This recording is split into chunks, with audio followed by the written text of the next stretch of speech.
Hello friends, నమస్తే అండి. నేను మీ శ్రీలత. ఇప్పుడు అస్సలు ఆయిల్ వాడకుండా హెల్తీగా మెత్తటి చపాతీలు ఎలా చేసుకోవచ్చో చూసేద్దాం రండి.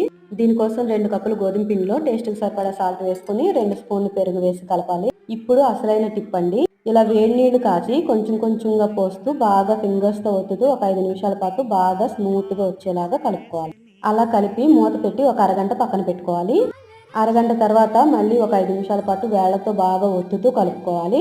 ఇప్పుడు చపాతీ పీట మీద పొడిపిండి చల్లుకుని ఇలా పలుచగా చపాతీలాగా చేసుకోవాలండి. నేనైతే రౌండ్‌గా షేప్ బాగుండాలని ఇలా ఒక మూతతో కట్ చేశాను. ఇప్పుడు స్టవ్ మీద ఐరన్ పెనం పెట్టి బాగా వేడయ్యాక అప్పుడు చపాతీ పెనం పైన వేసి పెద్ద మంట మీద ఆయిల్ వేయకుండా 2 వైపులా ఇలా కాల్చుకుంటే మెత్తటి చపాతీలు రెడీ అయిపోతాయండి. ఇలా 2 వేళ్లతో తుంచినా చక్కగా మెత్తగా విరుగుతాయండి. ఇలా చేసుకుంటే చాలా స్మూత్‌గా చపాతీలు చాలా బాగుంటాయండి. మీరు కూడా ట్రై చేసి ఎలా వచ్చినాయో నాకు కామెంట్ చేయండి. వీడియో నచ్చితే లైక్ చేయండి, షేర్ చేయండి. ప్లీజ్ సబ్స్క్రైబ్ చేయడం మాత్రం మర్చిపోకండి. Thanks for watching.